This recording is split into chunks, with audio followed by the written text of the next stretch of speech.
오늘 설교 제목 같지 않고 꼭 뭐 같습니까? 보시면은 한번 같이 읽어볼까요? 시작. 포스트 코로나와 선교. 네, 여러분들은 마치 강의를 듣는 것 같은 느낌이 드실 텐데요. 네, 맞습니다. 오늘은 강의 형식으로 좀 해보도록 하겠습니다. 다음 페이지 넘겨주시고요.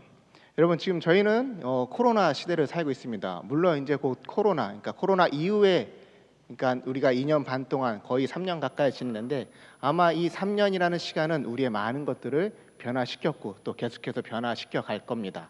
그럼 이런 상황에서 우리는 어떤 입장에서 이 교회와 선교를 해나가야 될 것인가에 대해서 이 시간 한번 같이, 짧은 시간이지만 함께 이 문제에 대해서 한번 나누고자 합니다. 보시면은 제가 저렇게 이제 4가지 큰 테두리 안으로 잡았는데요. 뭐라고 써 있느냐? 교회가 직면한 현실에 대해서 제가 크게 4가지를 썼습니다.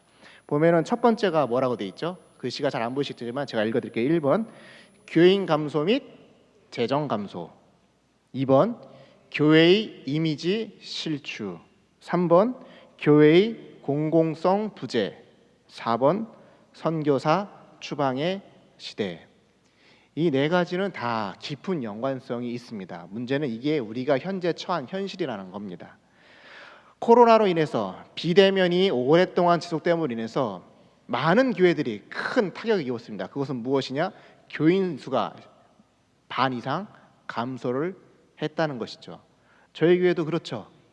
코로나 이전까지만 해도 2,000명 가까이 나왔던 교인분들이 지금은 한 60%까지밖에 회복이 되질 못했습니다. 그만큼 이 비대면으로 오랫동안 있는 동안 많은 교회들이 교인이 이탈하는 현상을 보였습니다. 이것으로 말미암아 자연스럽게 이어진 게 무엇이죠? 재정, 즉 헌금이 줄어든 것입니다. 여러분, 대부분의 교회들이 참 안타까운 선택을 할 때가 많은데, 여러분, 헌금이 줄면 어느 예산을 가장 먼저 줄일까요? 네, 전도나 선교에 나가는 금액을 가장 먼저 줄이게 됩니다. 근데 지금 시대는 어떤 시대라고요? 선교사 추방의 시대. 교회는 선교사가 추방됐는데도 이 선교사들의 다음을 위해서 더 예산을 쓰는 것이 아니라 오히려 우리도 힘드니까 더 예산을 묶어둘 말미암아 선교사들은 지금 현재 이중고에 시달려 있는 매우 힘든 시기를 보내고 있습니다. 자, 그리고 또 교회 이미지 실추와 교회의 공공성 부재도 같은 의미입니다. 이 코로나19로 인해서 여러분, 최근에 나온 통계인데요, 대한민국 사람 10명 중에 8명이 뭐라고 표현했느냐? 교회를 향해서 교회는 혐오 시설이다라고 표현했습니다. 대한민국 사람 10명 중에 8명이 혐오 시설이라고 얘기했어요. 여러분, 이건 되게 심각한 겁니다. 그럼에도 불구하고 제가 정말 더 안타까운 것은 무엇이냐? 교회가 세상으로부터 그러한 지탄과 비난을 받는데도 이 교회는 대사회적인 어떤 영향력을 회복시키기 위한, 혹은 어떤 신학적으로 좀 회개함으로 말미암아 새롭게 나아가고자 하는 어떤 공공성의 부재가 여전히 있는데도 불구하고 움직여지지 못하고 있다는 데 있습니다. 이것이 지금 우리 교회가 겪고 있는 이 대한민국의 현실이라는 것입니다. 자, 다음 페이지 넘겨주세요. 가운데 하나는 빠진 것 같긴 한데, 자, 그러면은 이 코로나19가 주는 것은 우리에게 위기, 우리에게 위협이 되는 것인가? 이런 생각을 한 번쯤 아마 해보셨을 것입니다. 아, 코로나19로 인해서 정말 교회가 심각한 상황 가운데 있구나, 우리가 정말 힘든 가운데 있구나, 아마 그런 메시지들을 많이 받으셨을 것입니다. 그럼 정말로 그것이 위기인가? 자, 근데 이 코로나19에 대해서 왜 위기라고 하는지 많은 사람들이 이제 염려한 부분은 바로 이것입니다. 문제는 이거죠. 자, 코로나19를 통해서 우리가 알게 된 것은 무엇이냐? 자, 세계화를 통해서 나타난 현상입니다. 첫 번째, 코로나19는 한 지역에서만 유행된 병이 아니라 어떤 병이죠? 전 세계가 다 겪은 공통된 아픔과 현실이었습니다. 그래서 이것을 영어로 뭐라고 표현하냐? 팬데믹 현상이라고 하죠. 그러니까 전 세계적인, 전 지구적인 현상. 그래서 영어로 팬데믹. 그러니까 모든 나라들이 똑같이 겪었어요. 그러니까 모든 나라들이 똑같이 겪다 보니까 어떤 현상이 주어지냐? 이 세계화랑 정반대의 이제 부정적인 면이 이제 표출되는 겁니다. 세계화를 통해서 온 나라가 연결되어 있다 생각했는데, 도리어 이 코로나를 말미암아서 뭐가 더 많이 강해졌느냐? 첫 번째, 각 나라마다 대문을 걸어잠기 시작했습니다. 이 대문을 걸어 잠근 지 2년 혹은 뭐 2년 반 동안의 시간 동안 어떤 일이 일어났느냐? 선교사가 추방되고 또 선교사가 다 들어가지 못하는 상황이 생겼죠. 이것은 비단 선교의 문제만 아니라 또 어떤 일이 있었느냐? 각 나라들마다 자기들끼리 뭉치고 대문을 닫다 보니까 뭐가 더 심해졌느냐? 자문화 중심주의 혹은 자민족 중심주의. 그러니까 더욱더 상대방을 이해해주거나 상대방을 포용해주는 입장이 아니라 더더욱 상대방을 배척하고 타자를 이해하지 않는 현상이 더욱더 심화됐다는 거죠. 이것은 곧 무엇으로 연결되느냐? 갈등과 분열이 갈수록 더 심화됐다는 것입니다. 그것을 단적으로 보여준 것이 무엇입니까? 세계적으로 바로 러시아와 우크라이나의 전쟁이죠. 그만큼 자민족 중심, 우리 민족만 잘 살면 돼라는 게 강해졌다는 것이죠. 뿐만 아니라 이 코로나를 통해서 또 무엇이 됐느냐? 이 세계의 현상을 통한 부정적인 측면인데요. 이 코로나를 통해서 선진국은 더욱더 부유해지고요. 제3, 4계 및 가난한 자들은 더욱 가난해졌다는 것입니다. 그러니까 이 빈익빈 부익부 현상이 더욱더 심해졌고요. 뿐만 아니라 이 코로나 현상을 통해서 또 드러난 현상이 무엇이냐? 백신 공급도 돈이 있는 나라들은 백신을 맞을 수 있었고 돈 없는 나라들은 백신을 맞지 못한 채 그저 죽음의 상황 가운데 놓여 있어야 했다는 것입니다. 이처럼 코로나19가 가져온 것은 교회만이 아니라 세계적으로도 특히나 가난하고 연약한 자들에게는 매우 심각한 위기였죠. 그럼에도 불구하고 제가 여기서 집중하고자 하는 것은 바로 이 교회를 향한 위기입니다. 다음 장 넘겨주세요. 자, 코로나19로 인해서 그래서 지금 우리 교회는 어떤 현상이냐, 어떤 사태에 있느냐? 너무나 위험한 사태에 처해 있습니다. 매우 여러분 위험한 사태에 처해 있습니다. 첫 번째 어떤 문제가 있느냐? 앞서 말씀드렸듯이 추방되어 돌아온 선교사들의 문제가 현재 가장 심각합니다. 그런데 우리 교회도 이러한 문제에 대해서 아무런 매뉴얼이나 대책이 현재 없는 상황이죠. 두 번째, 그렇게 선교사가 추방된 선교사가 없는 선교지에 문제가 있습니다. 세 번째, 이 비대면 문화가 계속해서 고착화되다 보니까 이 대면을 통한 전도의 문제가 대두되고 있습니다. 그리고 네 번째, 이 선교지는 대부분 우리가 어디를 가죠? 조금은 좀 못 사는 나라, 소위 말하는 제3세계 그런 나라들은 우리나라처럼 통신이 발달되어 있지 않습니다.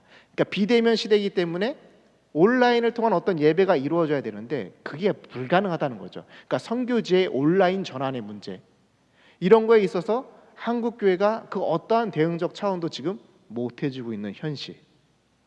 뿐만 아니라 우리 내부적으로 한국의 상황은 어떨까요? 앞서 말씀드렸듯이 교회의 대사회적 속통 부재, 대사회적 신뢰도 회복을 위한 방향 부재. 뿐만 아니라 이 사회의 무종교화가 여러분 매우 가속화되고 있습니다. 뭐라고요? 무종교화. 더 이상 종교를 갖지 않겠다. 또 두 번째 문제는 무엇이냐? 종교 다원주의 확장. 이게 우리 교회, 대한민국 교회 안에 들어와 있는 문제들이라는 거죠. 자, 그렇다면 이러한 코로나가 가져온 위기, 우리는 이것을 그럼 어떻게 바라봐야 될까요? 다음 페이지 넘겨주세요. 여러분, 요 한번 같이 읽어볼까요? 시작. 바이러스의 침입 때 인간의 자만과 욕심. 여러분, 코로나19를 볼 때 여러분은 어떤 입장으로 보고 계십니까? 코로나19라는 이 바이러스가 인간 사회에 침입했다고 보십니까? 아니면은 그 반대의 개념으로 보고 계십니까? 여러분, 이것을 아셔야만이 오늘 제가 말씀드리는 이 선교의 개념에 대해서 조금 더 새롭게 좀 확장되는 것을 경험하실 것인데요. 제가 여기서 말하고자 하는 것은 바이러스가 인간 사회에 침입한 것이 아니라 무엇이다? 인간의 자만과 욕심이 이 사태를 만들었다라는 것입니다. 무슨 이야기일까요? 원래 이 바이러스는 여러분 뉴스에서도 많이 보셨겠지만 원래 어디에서만 숙주로 삼고 살았던 바이러스입니까? 뭐 박쥐, 뭐 기타 등등의 동물들, 원래는 이런 동물들에서만 살았던 이 바이러스가 지금 어디까지 전파돼서 대유행을 일으킨 거예요? 인간에게 영향을 주기 시작했습니다. 동물에게서만 숙주하며 살아야 될 이 바이러스가 이제는 인간까지 영향을 주는 시대가 되었다는 것입니다. 이것은 선교적으로 매우 큰 전환을 가져오게 되었습니다. 즉 선교라는 것이 인간에게만 국한된 것이 아니라 이제는 우리가 어떤 것까지 신경 써야 되는 상황까지 오게 된 것이다. 그렇죠. 전 지구적 온 피조물을 향한 하나님의 마음을 이제는 봐야 될 때가 됐다는 것을 확실하게 알려주는 계기가 됐다는 것입니다. 다음 장 넘겨줄게요. 자, 그래서 코로나19를 통해서 우리가 알게 된 놀라운 사실은 무엇이냐? 바로 관계라는 겁니다. 첫 번째, 온 세상이 함께 겪은 팬데믹 현상.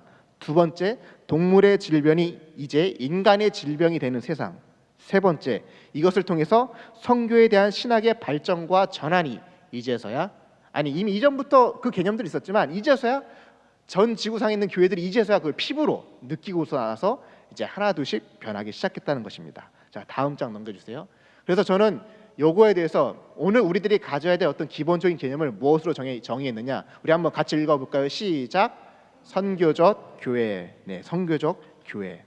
자, 선교적 교회란 무엇이냐? 다음 장 넘겨주세요. 자, 보시면은 제가 이렇게 해놨는데요. 여러분 뭐가 보이십니까?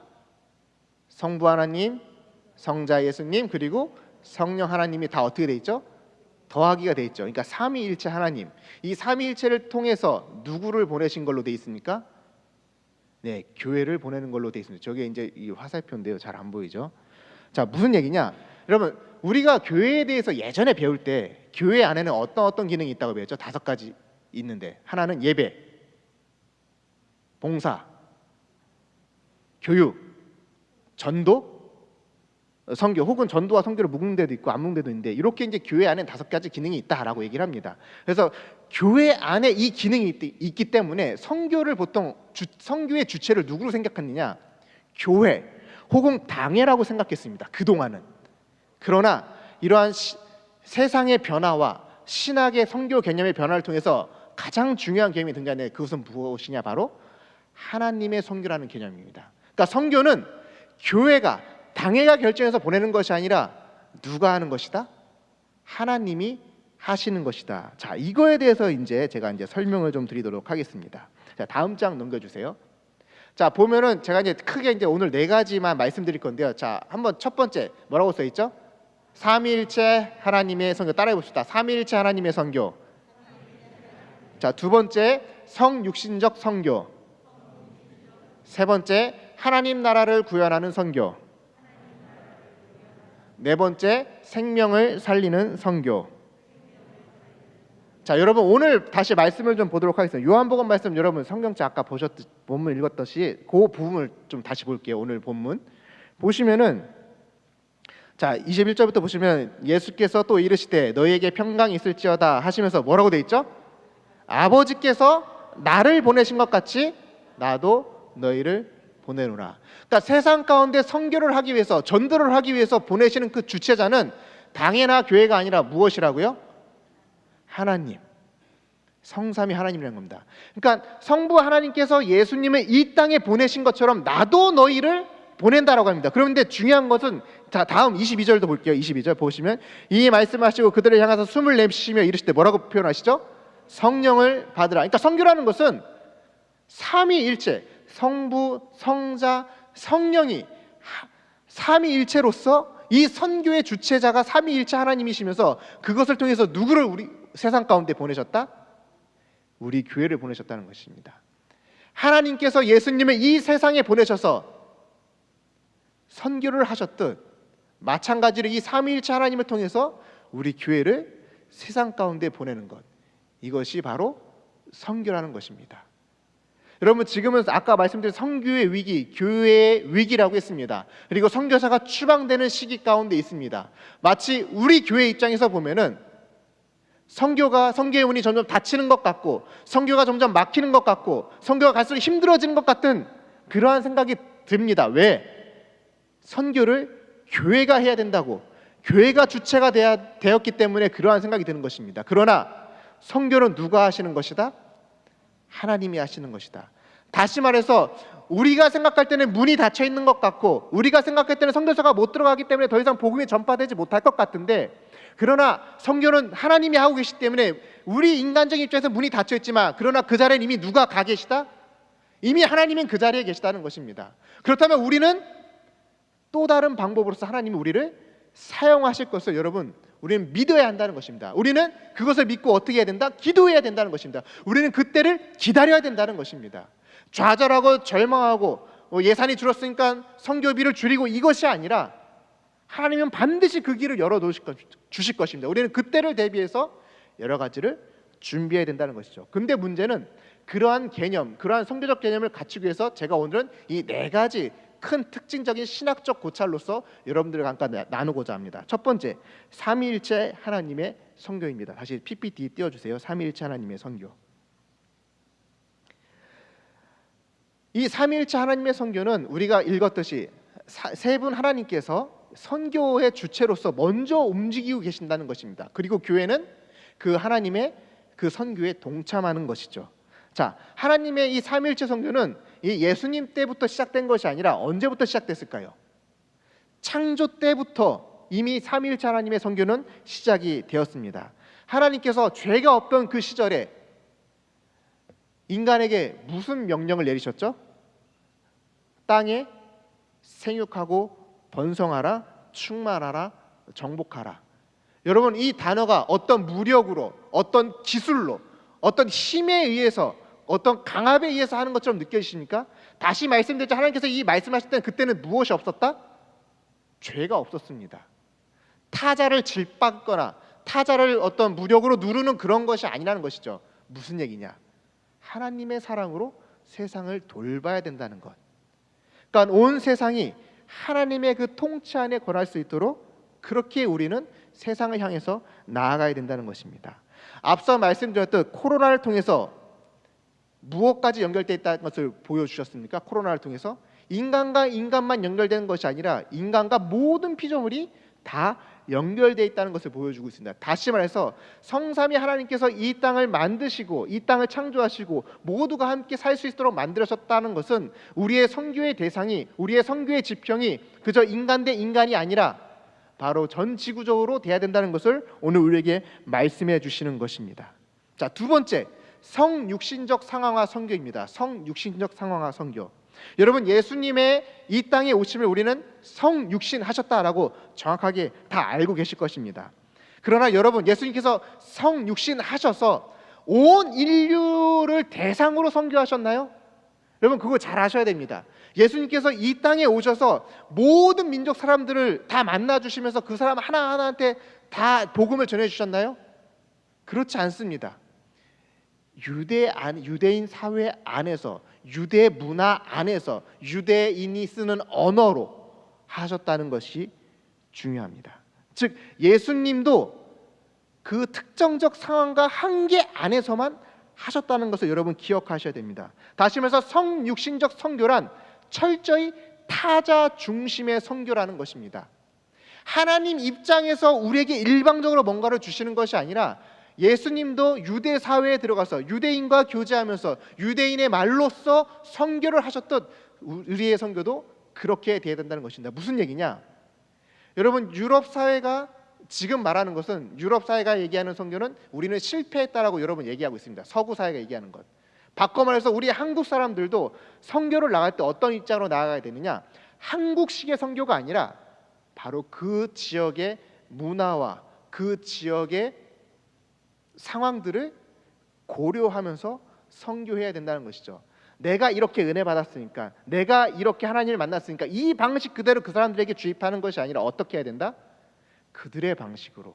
예수님께서 성육신을 하셔서 우리 인간에게 맞춰주셨던 것처럼 우리들도 그러한 방식으로 선교 전략을 짜야 된다는 것입니다. 자, 그렇다면 지금 우리 대구 제1교회에 속한 이 지역은 어느 지역입니까? 대구 지역입니다. 그러면 대구 지역 사람들에게 맞게 우리는 선교 전략을 짜야 되는 것이죠. 130년 전에 가지고 있었던 그러한 개념이 아니라 이 시대에 맞게, 그리고 이 대구 지역에 맞게 우리는 매일매일 우리 자신을 저 타자를 향해서, 대구 시민을 향해서 항상 변할 수 있는 그러한 열린 마음이 우리 가운데 필요하다는 것이죠. 자, 세 번째, 하나님 나라를 구현하는 선교입니다. 여러분, 하나님 나라라는 개념 자체가 좀 생소할 수도 있긴 하지만 여러분, 이 하나님 나라니까 이 나라의 주인은 누구인가요? 하나님입니다. 그러니까 하나님 나라의 주인은 하나님이시기 때문에 그 나라의 왕이신 하나님의 통치를 받는 것이 바로 하나님 나라입니다. 무엇을 받는 것? 하나님의 통치를 받는 것. 여러분, 코로나 사태를 통해서 우리 한국 교회가 직면한 그 성적표는 무엇입니까? 10명 중에 8명은 교회를 혐오한다라고 얘기했습니다. 10명 중에 8명은 교회를 혐오한다. 즉 다시 말해서 한국 교회들이 이 세상을 향해서 보여주는 하나님 나라의 그러한 어떤 정의와 하나님 나라의 사랑과 하나님 나라의 의를 세상으로 하여금 높은 점수를 받지 못한 낙제점을 받았다는 것을 의미합니다. 이건 바꿔 말해서 교회가 그만큼 사회에 대해서 무관심했다는 것입니다. 세상을 향해서 너무나 무관심했다는 것입니다. 쉽게 얘기하면 우리가 성육신 되지 못했어요. 성육신적으로 세상을 향해서 다가가지 못했다는 것입니다. 오늘날 우리 사회에 우리 교회 안에 풍부한 문화가 무엇입니까? 축복받는 것입니다. 내가 잘 되는 것입니다. 남이 잘 되는 것을 원하는 것이 아니라 내가 기도해서 내가 잘 되기를 원하는 신앙이 우리 안에 너무나 가득했습니다. 우리 교회만 잘 된다라는 생각이 너무나 강력했습니다. 그러다 보니까 내 이웃이 잘 되는 것에 대해서는 관심이 없었습니다. 내 이웃이 아픈 거에 대해서 관심이 없었습니다. 이것이 하나님 나라를 구현하지 못한 우리의 잘못이라는 것입니다. 하나님 나라를 구현하는 선교란 세상 가운데 있는 불의에 대해서 말할 수 있어야 되고요. 세상 가운데서 힘겨워하는 자들을 향해서 우리가 더 많이 사랑해 줘야 되는 거고요. 세상 가운데 하나님을 알지 못하고 방황하는 이들에게 복음만 전하는 것이 아니라 그들에게 삶을 살아낼 수 있는 지혜도 가르쳐 줘야 되는 것이 바로 우리의 사명이라는 것입니다. 여러분, 예수님께서 이 땅에 오셔서 복음만 전하셨나요? 그렇지 않습니다. 아픈 사람들은 어떻게 해주셨죠? 치료해 주셨습니다. 율법을 잘못 알고서 고통받는 이들에게 무엇을 해주셨죠? 율법을 다시 가르쳐 주셨습니다. 가르치시고 고치시고 전파해 주셨습니다. 오늘 우리 교회는 과연 이러한 하나님 나라를 구현하는 선교를 하고 있는지 늘 점검해야 된다는 것이죠. 네 번째, 생명을 살리는 선교입니다. 아까도 말씀드렸듯이 이 코로나는 바이러스의 침입이 아니라 인간의 탐욕이 낳은 것입니다. 인간 구원 중심으로 이루어진 선교로 한동안 진행되다 보니까 이 자연에 대한 청지적 사명을, 자연에 대한 이 윤리의식이 낮았던 것이죠. 뿐만 아니라 이 코로나 사태를 통해서 가져온 것이 무엇입니까? 세계 경제의 양극화입니다. 불평등입니다. 그런데 여러분 생각해 보십시오. 세계 경제의 양극화, 즉 경제의 빈익빈 부익부가 과연 인간 사회에서만 통용되는 얘기일까요?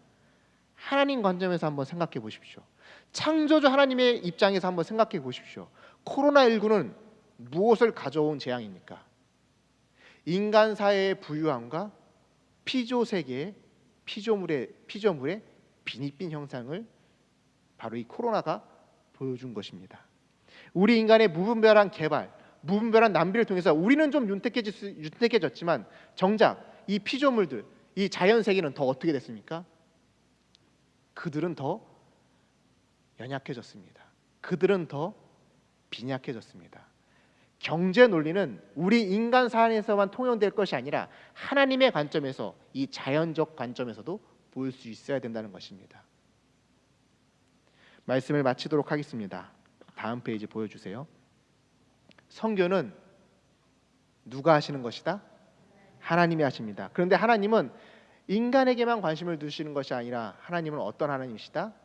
온 피조 세계를 품고 있는 하나님이시다. 그 하나님의 선교에 우리는 어떻게 해야 된다? 우리는 동참하는 선교사라는 것입니다. 우리 인간 대 인간을 넘어서 인간과 자연까지도, 또 인간과 시민 사회까지도, 또 우리 교회와 국가 간의 그런 모든 영역에서 선교사적인 마인드로 늘 선교에 동참하며 살아가는 저와 여러분들 되길 주님의 이름으로 축복합니다. 네, 기도하겠습니다. 하나님 아버지, 그동안 우리가 알지 못했던 선교에 대해서 짧게나마 같이 나누었습니다.